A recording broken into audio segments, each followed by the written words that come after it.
welcome to the Shakedown. Once again, I am Rainforest, and we are still part of this week of massive uploads for podcasts. And this week, I am going to share with you some stories that Malone can't really help me with.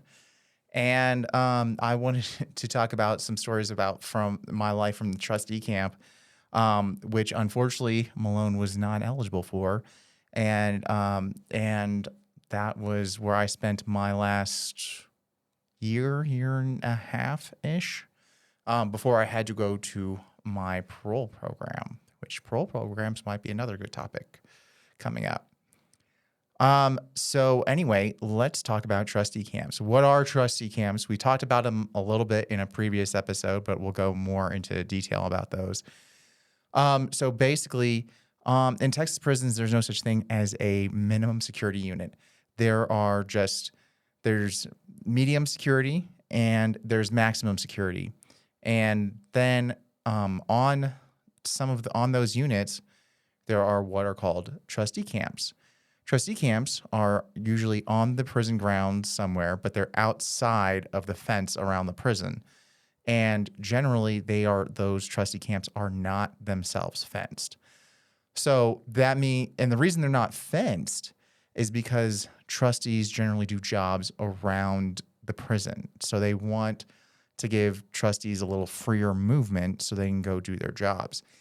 Now, this is a range of jobs that can go from like assembling furniture at the furniture factory, from cleaning up around and outside the prison, to working in the fields, to driving trucks and delivering furniture and canned goods all over the state. So it can be and really that's just the list. Just a short list. If I want to go into more details, there's a ton more trustee jobs, and all of these are not paid. None of these inmates will make any money for doing any of these jobs. So that's what the trustee camps are for. The trustee camps are out there. How do you make it into a trustee camp? Some inmates, some lucky few, will go directly into, once they enter the prison system in Texas, they will go directly into a trustee camp. Mainly it's because they have a charge, like a drug or a DUI, a driving under the influence charge, that will get them. That is, not what they could quote unquote call a serious offense or whatever, and there's not a whole lot of time behind it, and they can go directly to the camp, and they'll serve out their entire sentence there. Which is, if you're going to do any time in Texas prisons, trustee camp is the way to go, because, like I said, a lot more freedom, they're able to move around. They're going to work you. They're going to make sure you work, but it's just so much more freedom. You don't have to worry about in and outs, which are like moving in and out of the cell. You don't have to worry about will they or won't they call rec, because the rec yard, you can just go outside to the rec yard and it's right there. You don't have to worry about chow times. The chow starts at a certain time, ends at a certain time. It's just up to you when you want to go to chow during that time. It's a lot more civil, is what I would call it. Is it like being in the free world? No, not in the least. But it is an improvement. It is a great deal of improvement from being locked up in cells or in cubicles inside of a prison or anything inside a prison. You're still inside a prison, but it's your best case scenario. But not all inmates are eligible. Sex offenders are not eligible for being on a trustee camp, and murderers are not eligible. And that was not always the case. In fact, it used to be that that murderers, and I don't know about sex offenders, but But basically, people with really long sentences, those were usually the people who worked on trustee camps because they earned their way to the camp. Um, and they and basically they wanted people with a whole lot of time working all the time. And you basically earned your way up by, through your sentence, showing good behavior, showing that you wouldn't escape. Then you'd earn it, and then, it'd be a good way to do out the rest of your days because a lot of lifers would be on the trustee camp. But the problem was there was an infamous case called the Texas 7, which we talked a bit about on our first episode, in which, you know what, I'll probably bring up some more information about the Texas 7 because Texas 7 changed prisons in Texas. All of the rules changed in Texas after the Texas 7 happened. They escaped. Someone died. It was bad. And they changed all of the policies in Texas prisons after that because some of them were trustees, and Texas never wanted it to happen again. Or, well, I will just say that,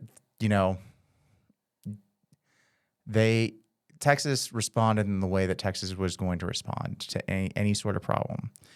And the response was not going to be, let's break this down, let's see what the actual issues were. It was going to be, we're going to find ways to punish the inmates and just take this away. And it wasn't they had thousands of inmates, thousands of people with life sentences go through that were trustees and they had no problems with, no escapes with. But after the Texas 7, those lifers and people with murder charges and serious long-term sentences, they could no longer be trustees. That wasn't the problem, but that is what they took that away. So they couldn't be that. So, and then they made it so that you couldn't be a trustee in many cases until you were within 2 years of your parole date. So, for me, I couldn't come up until I was at least 3 years into my sentence, and be able to work it off. So most of the people who are on trustee camps, they're hopefully on their way out. They're not there for the long term, which is a problem in a lot of ways, because if trustees are supposed to be doing the jobs in prison, doing the really heavy lifting, and there's a really high turnover because they're supposed to be leaving, then it's then basically all these jobs where they need people who know what they're doing, who are taking are studied up. I'll say clerk jobs. Clerking is really an important part of prison. It was a job I did. They need people who know what they're doing, know the systems, know them down pat. They take a lot of the work off of the paid employees, and depending on the people working there, they may heavily rely on their clerks to keep track of distribution and run times, and basically for trucking, about who's supposed to carry what loads where and things like that. And for me, I was a maintenance clerk, which was not a trustee job. It was not necessarily a trustee job. It was a trustee job at Stringfellow, not necessarily a trustee job at Dalhart. And that job it kept track of what packages were coming in and out, what was getting repaired and not repaired, where it was a lot of tedious work, but it was important work to know what was getting fixed, what wasn't getting fixed, who needed to be working on what. So if you don't have someone who knows the system and you have to be constantly training, then not a lot's going to get done. And as I said, after I went from the trustee camp, I went to a rehabilitation program, and a constant issue they had was that they would hire someone for a job, and that person would that person would instantly, like, each person in that program is only there for a few months, and then that person goes home. So they'd get someone in to the job, they'd know what they were doing, and then they'd instantly be gone. Get someone in, be gone. And so nothing would really get done because a few months is not a long time to have someone there. It's like a few months is right when you're starting to get in the flow of things. And every person is going to have a different flow, different system that they know how to use things. So it's, so like at places like, I don't want to call them, I can't remember what it's called, but pre-release prisons where they have a program at, which my worst time was done at the pre-release program, because once again, they knew the officers knew that I was going home. They knew that all of us were going home, and they took advantage. They took advantage that they could do whatever they wanted. They could say whatever they wanted. They could make up whatever rules that they wanted, and we would have to listen. We would have to jump through whatever hoops that was. They could wake us up at 6 a.m.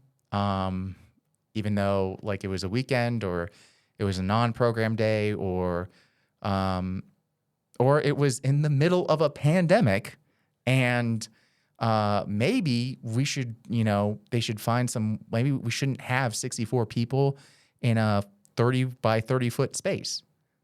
Maybe a thought. I don't know.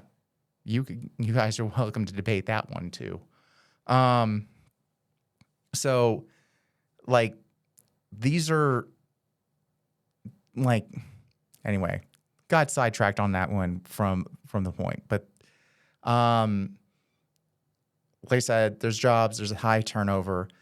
Pre-release facilities also have the high turnover. But anyway, the story I wanted to talk about was that Malone doesn't know,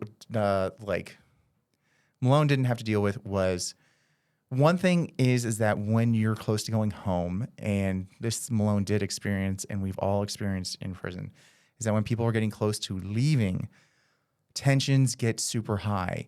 And also, people get jealous. They don't like hearing that you're about to go home. And I mean, even if you don't know, like if you aren't going to make parole, they don't want to hear it. They're going to, honestly, a lot of times they will try and mess over your parole because haters be hating. I mean, I'm going to be honest about it. And it's real. Like I've watched it happen, and like at the Trusty Camp, we're all on notice. Like it's clear, like we're about to go home. There's no reason for anyone to act up because we're on the way out, and the worst time to do anything wrong would be at this camp. Still, people snuck in the bathroom to smoke K2. I mean, and a lot of people got locked up for it for 6 months and then came right back to the camp. Didn't quite make their parole after that. Some of them did, which made everyone question what was going on there. And I'll tell you why. The reason they question that, if you make parole after being caught with K2 in the bathroom, then the thinking, and it's probably correct thinking, is that you had to give them something to make up for it. And you probably had to name names, because if you're like, and basically what happened is like we had an instance where there was a group of offenders who got caught in the bathroom, and one of them, all of them I think were up for parole. Only one of them made it. And the question is, why did that one make it and the other ones didn't? And the chances are is that he turned on the other inmates as a witness, and so that he could say, this is what happened. Because a lot of times if you get caught with K2, it's getting into circumstantial evidence and things like that. But if he comes in as a witness, that guarantees that the other ones are not going to make their cases. So it's right. So like that's one thing. I will tell you one of my moments, one of my not prouder moments, but one of the crazier moments and stories that comes up all the time is I was warned before I came to prison was that when you go to prison, especially for any extended period of time, is that you're going to have to fight. You're going to have to. It's not that you're going to want to. It's not, and I am a pacifist. I'm not like but you're going to have to fight. And I'm going to tell this to anyone who might be out there facing it or might have to run into it. You're going to have to fight. It's going to come up. It's not your fault. It's the way prisons are built. This is also why I say abolish prisons too, because you can't put people in close quarters like this and not expect fights to break out. I mean, people, if you were crammed in the space with your partner who you love more than anything else in the world, crazy stuff happens. The pandemic proved that, because, with the rise of domestic violence and things like that, it's just, you can't be crammed in that tight of space. And especially with so much stress and tension and things like that, just can't do it. So anyway, on top of that, on top of the of stress and tension and all that kind of stuff, and getting ready to go home, and will I make parole or won't I make parole? Because I was up, but I wasn't like, that was my sentiment at the moment. I was like, am I going to make parole? Am I not going to make parole? I'm like, is there anything else I can do? Is there something else I can do? I don't know. What can I do? I had a neighbor who had basically hired maintenance to break the heater so that it never turned off. It actually got to 70 degrees one day, and the heater was still blasting right by my bunk. And I just left the window open all the time because I just didn't want to hear it. And he had asked me to like close the window when I left because one great way to deal with situations is to not be there. Just leave. Keep yourself busy. This is my advice for everyone in life in general. If you're having a problem with someone, just leave. Just be anywhere else but with that person. Just do it. Take some time, take a breather, just take a minute. So I kept myself busy, and I was all over the place. And he would get annoyed because the window would be open all day and I wouldn't be there. And you know what? I didn't care. He broke the heater, and the window was open. And to me, the Coloradan and hot-blooded mammal that I am, it wasn't that cold. And it's freaking Texas. It gets well over 100 degrees in the summertime. So I don't, yeah, some cold would do me some good. But he was not that way. He got upset. And then one day he came into my bunk and closed my window. And that escalated. And I didn't know how to deal with it properly.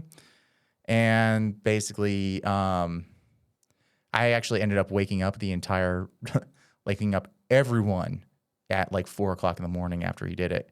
But after that, he's like, there was a lot of, him talking to his buddies, talking to my buddies, getting the message back and forth, like middle school, and basically going back saying like he wants to fight, but he doesn't want to fight you because he thinks you're going to snitch. I'm like, you know what? I will fight. I won't snitch. You can tell him that. You can make it be known. I'm not going to snitch. I'm not going to tell. That's fine. And the next time he approached me, I said, okay, I'm going to go in the bathroom. I will meet you over there. And if you want to, I'm not going to discuss this anymore with you. We'll just have it out in there. Because I was done discussing this issue.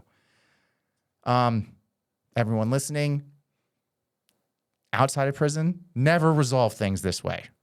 But this, I can't remember how many weeks and months this had been building up and the amount of other crazy stuff going on in it.